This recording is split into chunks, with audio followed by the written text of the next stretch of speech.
नमस्कार, मैं सुनीता कथा मंथन में आप सबका स्वागत करती हूँ। कथा मंथन में आज सुनिए आग की किरकिरी का 19वां अध्याय। आग की किरकिरी के आगे के अध्याय आपको हमारी प्लेलिस्ट से मिल जाएंगे। लिंक आपको एंड स्क्रीन तथा डिस्क्रिप्शन बॉक्स में मिल जाएगा, आप वहाँ जा करके चेक कर सकते हैं। तो चलिए शुरू करते हैं। आग की किरकिरी भाग 19, लेखक रविंद्रनाथ टैगोर। बिहारी सोच रहा था, दुखिया आशा की ओर वह देखेगा कैसे। ड्योढ़ी के अंदर कदम रखते ही स्वामीहीन घर की घनीभूत भीड़ा उसे दबोच बैठी। घर के नौकर दरबानों की ओर ताकते हुए बौराए हुए महेंद्र के भाग जाने की शर्म ने उसके सिर को गाड़ दिया। पुराने और जाने पहचाने नौकरों से उसने पहले की तरह मुलायमियत से कुशल क्षेम ना पूछी। हवेली में ना जाने को मानो उसके कदम ही नहीं उठ रहे थे। दुनिया के सामने खुलेआम महेंद्र बेबस आशा को जिस गहरे अपमान में छोड़ गया है, जो अपमान औरत के सबसे बड़े पर्दे को उघाड़कर उसे सारी दुनिया की कौतूहल भरी कृपा दृष्टि के बीच खड़ा कर देता है, उसी अपमान के आवरणहीन स्वरूप में बिहारी सकुचाई और दुखित आशा को कौन से प्राण लेकर देखेगा। लेकिन इन चिंताओं और संकोच का मौका ही न रहा। हवेली में पहुंचते ही आशा दौड़ी दौड़ी आई और बिहारी से बोली, भाई साहब जरा जल्दी आओ, माँ को देखो जल्दी। बिहारी ने आशा की खुलकर बातचीत इससे पहले कभी नहीं थी। दुर्दिन का मामूली झटका सारी रुकावटों को उड़ा ले जाता है। जो दूर दूर रहते हैं, बाढ़ उन सबको अचानक एक संकरी जगह में इकट्ठा कर देती है। आशा की इस संकोचहीन अकुलाहट से बिहारी को चोट लगी। इस छोटे से वाकई से ही वह समझ गया कि महेंद्र अपनी गृहस्थी की कैसी मिट्टी पलीद कर गया है। बिहारी राजलक्ष्मी के कमरे में गया। अचानक सांस की तकलीफ हो जाने से राजलक्ष्मी फीकी पड़ गई थी, लेकिन वह तकलीफ ज़्यादा देर नहीं रही, इसलिए संभल गई। बिहारी ने राजलक्ष्मी को प्रणाम किया, चरणों की धूल ली। राजलक्ष्मी ने उसे पास बैठने का इशारा किया और धीरे धीरे से कहा, कैसा है बिहारी? जाने कितने दिन से तुझे नहीं देखा। बिहारी ने कहा, तुमने अपनी बीमारी की खबर क्यों नहीं भिजवाई? फिर क्या मैं जरा भी देर कर पाता? राजलक्ष्मी ने धीमे से कहा, यह क्या मुझे मालूम नहीं बेटे, तुझे कोख में नहीं रखा मैंने, लेकिन तुझसे बढ़कर मेरा अपना क्या दुनिया में है कोई? कहते कहते राजलक्ष्मी की आंखों से आंसू बहने लगे। बिहारी झटपट उठ बैठा। ताकों पर दवा दारू की शीशियों को देखने के बहाने उसने अपने आप को जब्त किया। उसके बाद आकर उसने राजलक्ष्मी की नब्ज देखनी चाहिए। राजलक्ष्मी बोली, मेरी नब्ज को छोड़ दो, मैं पूछती हूँ तो इतना दुबला क्यों हो गया है? अपने दुबले हाथों से राजलक्ष्मी ने बिहारी की गर्दन की हड्डी छूकर देखी। बिहारी ने कहा, जब तक तुम्हारे हाथ की रसोई नसीब नहीं होती, यह हड्डी ढकने की नहीं। तुम जल्दी ठीक हो जाओ माँ, मैं इतने में रसोई का इंतजाम कर रखता हूँ। राजलक्ष्मी की फीकी हंसी हंसकर बोली, हाँ हाँ जल्दी इंतजाम कर बेटे, तेरी देख रेख के लिए कोई भी नहीं। अरे ओ मजली, तुम लोग अब बिहारी की शादी करा दो, देखो ना इसकी शक्ल कैसी हो गई है। अन्नपूर्णा, तुम चंगी हो लो दीदी, यह तुम्हारी जिम्मेदारी है। राजलक्ष्मी बोली, मुझे अब यह मौका न मिलेगा बहन। बिहारी का भार तुम ही लोगों पर रहा, इसे तुम लोग सुखी रखना। मैं इसका ऋण नहीं चुका सकी, लेकिन भगवान भला करे इसका। यह कहकर उन्होंने बिहारी के माथे पर अपना दायां हाथ फेर दिया। आशा से कमरे में ना रहा गया, वह रोने के लिए बाहर चली गई। अन्नपूर्णा ने भरी हुई आंखों से बिहारी को स्नेही दृष्टि से देखा। राजलक्ष्मी को अचानक ना जाने क्या याद आ गया। बोली, बहू, अरे ओ बहू। आशा के अंदर आते ही बोली, बिहारी के खाने का इंतजाम किया या नहीं? बिहारी बोला, तुम्हारे इस पेटू को सबने पहचान लिया माँ। ड्योढ़ी पर आते ही नजर पड़ी, अंडे वाली मछलियां लिए वैष्णवी जल्दी जल्दी अंदर जा रही है। मैं समझ गया, अभी इस घर में मेरी ख्याति मिटी नहीं है। और बिहारी हंसकर आशा की ओर देखने लगा। आशा शर्माई नहीं, स्नेह से हंसते हुए उसने यह दिल्लगी कबूल की। इस घर के लिए बिहारी क्या है, पहले आशा यह पूरी तरह ना जानती थी। बहुत बार एक बेमतलब का मेहमान समझकर उसने उसकी उपेक्षा की। बहुत बार उसकी यह बेरुखी उसके व्यवहार से साफ झलक पड़ी है। उसी अफसोस से, धिक्कार से उसकी श्रद्धा और करुणा की तरफ तेजी से उमड़ पड़ी। राजलक्ष्मी ने कहा, मजली बहू, यह यमराज के बस की बात नहीं, रसोई की निगरानी तुम्हें करनी पड़ेगी। काफ़ी कड़वा ना हो तो अपने इस बंगाल लड़के को खाना नहीं रुचता। हाँ हाँ, तुम्हारी माँ विक्रमपुर की लड़की थी और तुम नदिया जिले के एक भले घर के लड़के को बंगाल कहती हो? मुझे यह बर्दाश्त नहीं। बिहारी बोला। इस पर काफ़ी दिल दिल लगी रही। बहुत दिनों के बाद महेंद्र के घर की मायूसी का भार मानो हल्का हो गया। इतनी बातें होती रहीं मगर किसी भी तरफ से किसी ने भी महेंद्र का नाम ना लिया। पहले बिहारी से महेंद्र की चर्चा ही राजलक्ष्मी की एकमात्र बात हुआ करती थी। महेंद्र ने अपनी माँ का इसके लिए बहुत बार मजाक भी उड़ाया है। आज उसी राजलक्ष्मी की जबान पर भूलकर भी महेंद्र का नाम ना आते देखकर बिहारी दंग रह गया। राजलक्ष्मी को झपकी लग गई। बाहर जाकर बिहारी ने अन्नपूर्णा से कहा, माँ की बीमारी तो सहज नहीं लगती। अन्नपूर्णा बोली, हाँ साफ देख रही हूँ। कहकर अन्नपूर्णा खिड़की के पास बैठ गई। बड़ी देर चुप रहकर बोली, महेंद्र को तू खोज नहीं लाएगा बेटे? अब तो देर करना वाजिब नहीं। बिहारी कुछ देर चुप रहा, फिर बोला, जो हुक्म करोगी वह करूँगा। उसका पता मालूम है? पता तो ठीक ठीक किसी को मालूम नहीं, ढूंढना पड़ेगा। और एक बात तुमसे कहूँ, आशा का ख्याल करो। अगर विनोदिनी के चंगुल से महेंद्र को तू ना निकाल सका तो वह जिंदा न रहेगी। मन ही मन तीखी हंसी हंसकर बिहारी ने सोचा, मैं दूसरे का उद्धार करूं? भगवान, मेरा उद्धार कौन करे? बोला, विनोदिनी के जादू से महेंद्र को सदा के लिए बचा सकूं, मैं ऐसा कौन सा मंत्र जानता हूँ चाची। इतने में मैली सी धोती पहने आधा घूंघट निकाले आशा अपनी मौसी के पांव के पास आ बैठी। उसने समझा था दोनों में राजलक्ष्मी की बीमारी के बारे में बातें हो रही हैं, इसलिए चली आई।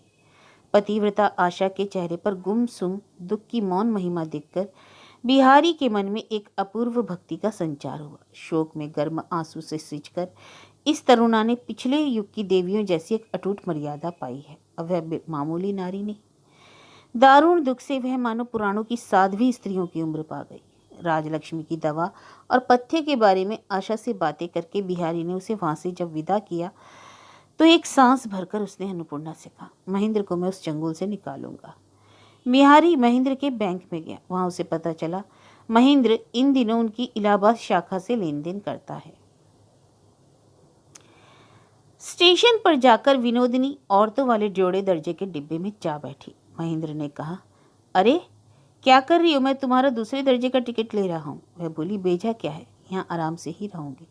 महेंद्र ताज्जुब में पड़ गया। विनोदिनी स्वभाव से ही शौकीन थी। गरीबी का कोई लक्षण भी उसे ना सुहाता था। अपनी गरीबी को वह अपने लिए अपमानजनक ही मानती थी। महेंद्र ने इतना समझ लिया था कि कभी उसके घर की खुशहाली, विलास की सामग्रियां और औरों की अपेक्षा उनके धनी होने के गौरव ने ही विनोदिनी के मन को आकर्षित किया था। इस धन दौलत की, इस सारे आराम और गौरव की वह सहज ही मालकिन हो सकती थी, इस कल्पना ने उसे बड़ा उत्तेजित कर दिया था। आज जब उसको महेंद्र पर प्रभुत्व पाने का मौका मिला है, अनचाहे भी उसकी धन दौलत को अपने काम में ला सकती है, तो वह क्यों ऐसी असहनीय उपेक्षा से यूं तनकर तकलीफ देह शर्मनाक दीनता अपना रही है? वह महेंद्र पर कम से कम निर्भर रहना चाह रही थी। जिस उन्मत्त महेंद्र ने उस जिंदगी भर के लिए उसके स्वाभाविक आश्रय से अलग कर दिया, उससे वह ऐसा कुछ भी नहीं लेना चाहती थी जो उसके इस सर्वनाश की कीमत से गिनी जाए।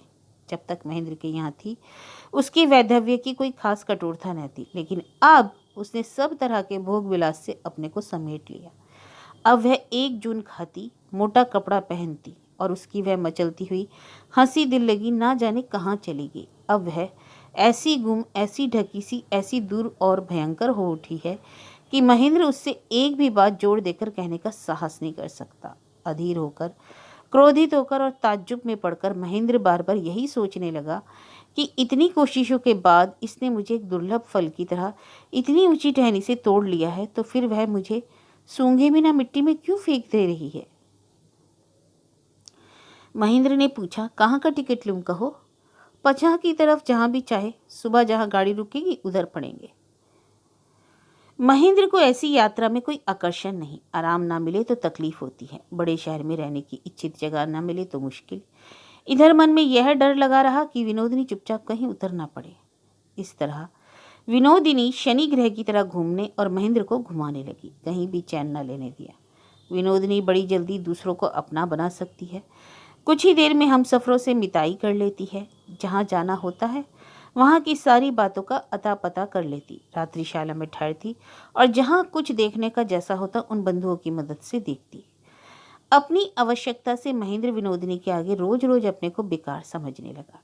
टिकट लेने के सिवाय कोई काम नहीं। शुरू शुरू के कुछ दिनों तक तो वह विनोदिनी के साथ साथ चक्कर काटा करता, लेकिन धीरे धीरे सब असहनीय हो गया। खा पीकर वह सो जाने की फिक्र में होता और विनोदिनी तमाम दिन घूमा करती। माता के लाड़ में पला महेंद्र कोई सोच भी नहीं सकता था। एक दिन इलाहाबाद स्टेशन पर दोनों गाड़ी का इंतजार कर रहे थे। किसी वजह से गाड़ी आने में देर हो रही थी। इस बीच और जो गाड़ियां आ जा रही थी, विनोदिनी उनके मुसाफिरों को गौर से देख रही थी। उसे यह उम्मीद थी कि पछाड़ में घूमते हुए चारों तरफ देखते देखते अचानक किसी से भेंट हो जाएगी। कम से कम रूंधी गली के सुनसान घर में बेकार की तरह बैठकर अपने को घोट मारने की अपेक्षा खोजबीन में इस खुली राह की चहल पहल में शांति थी। अचानक उधर कांच के एक बक्स पर नजर पड़ते ही विनोदिनी चौंक उठी। उसमें उन लोगों की चिट्ठियां रखी जाती हैं जिनका पता नहीं चलता। उसी बक्स के पत्रों में से एक में उसने बिहारी का नाम देखा। बिहारी नाम कुछ असाधारण नहीं, यह समझने की कोई वजह न थी। वह बिहारी विनोदिनी का ही वांछित बिहारी है। तो भी बिहारी का पूरा नाम देखकर उसके सिवा किसी और बिहारी को संदेह न हुआ। उसने ठिकाना याद कर लिया। महेंद्र एक बेंच पर बड़ा खुश बैठा था। विनोदिनी उसके पास जाकर बोली, कुछ दिनों अब यहीं रहूंगी। विनोदिनी अपने इशारे पर महेंद्र को नचा रही थी और फिर भी उसके भूखे प्यासे मन को खुराक तक न देती थी। इससे उसके पौरुष गर्व को ठेस लग रही थी और उसका मन दिन प्रतिदिन बागी होता जा रहा था। इलाहाबाद रुककर कुछ दिन सुस्ताने का मौका मिले तो मानो वह भी जाए, लेकिन इच्छा के अनुकूल होने के बावजूद उसका मन विनोदिनी के ख्याल पर राजी होने को सहसा तैयार न हो। उसने नाराज होकर कहा, जब निकल ही पड़ा हूँ तो जाकर ही रहूंगा, अब लौट नहीं सकता। मैं वो नहीं जाऊंगी। तो तुम अकेली रहो, मैं चलता हूँ, यही सही। और बेझिझक उसने इशारे से कुली को बुलाया और स्टेशन से चल पड़ी। पुरुष के कर्तव्य अधिकार से परिपूर्ण महेंद्र स्याह सूरत लिए बैठा रह गया। जब तक विनोदिनी आंखों से ओझल ना हो गई वह देखता रहा। बाहर आकर विनोदिनी एक बग्घी पर बैठी है। उसने चुपचाप सामान रखवाया और कोच बक्स पर बैठ गया। अपने अभिमान की मिट्टी पलीद होने के बाद उसमें विनोदिनी के सामने बैठने का मुंह न रहा। लेकिन गाड़ी चली तो चली। घंटा भर बीत गया। शहर छोड़कर वह खेतों की तरफ जा निकली। गाड़ीवान से पूछने में महेंद्र को संकोच हुआ। शायद गाड़ीवान यह सोचेगा कि असल में अंदर की औरत ही मालकिन है। इस बेकार आदमी से उसने यह भी सलाह नहीं की कि कहाँ जाना है। वह कड़वा घूंट पीकर चुपचाप कोच बक्स पर बैठा रहा। गाड़ी यमुना के निर्जन तट पर सुंदर ढंग से लगाए एक बगीचे के सामने आ रुकी। महेंद्र हैरत में पड़ गया। किसका है यह बगीचा? इसका पता विनोदिनी को कैसे मालूम हुआ? फाटक बंद था। चीख पुकार के बाद बूढ़ा रखवाला बाहर निकला। उसने कहा, बगीचे के मालिक धनी हैं, बहुत दूर नहीं रहते, उनकी इजाजत ले आए तो यहाँ ठहरने दूंगा। विनोदिनी ने एक बार फिर महेंद्र की तरफ देखा। बागीचे के सुंदर घर को देखकर महेंद्र लुभा गया था। बहुत दिनों के बाद कुछ दिनों के लिए रुकने की उम्मीद से वह खुश हो गया। विनोदिनी से कहा, चलो उस धनी के पास चले, तुम बाहर गाड़ी पर रहना, मैं अंदर जाकर किराया तय कर लूँगा। विनोदिनी बोली, मैं अब चक्कर नहीं काट सकती, तुम जाओ, मैं तब तक यहीं सुस्ताती हूँ, डरने की कोई बात नहीं। महेंद्र गाड़ी लेकर चला गया। विनोदिनी ने उस बूढ़े ब्राह्मण को बुलाकर उसके बाल बच्चों के बारे में पूछा। वे कौन हैं, कहाँ काम करते हैं, बच्चियों की शादी कहाँ हुई। उसकी स्त्री के देहांत हो जाने की बात सुनकर करुण स्वर में बोली, ओह, तब तो तुम्हें काफ़ी तकलीफ है। इस उम्र में दुनिया में निरे अकेले पड़ गए हो, कोई देखने वाला नहीं। और बातों बातों में विनोदिनी ने पूछा, यहाँ बिहारी बाबू ना थे? जी हाँ, थे कुछ दिन। माँ जी, क्या उनको पहचानती हैं? हाँ हाँ, वे हमारे अपने हैं। बूढ़े से बिहारी का जो हुलिया मिला उसे विनोदिनी को कोई शुभा ना रहा। घर बुलाकर उसने सब कुछ पूछताछ लिया कि बिहारी किस कमरे में सोता था, कहाँ बैठता था।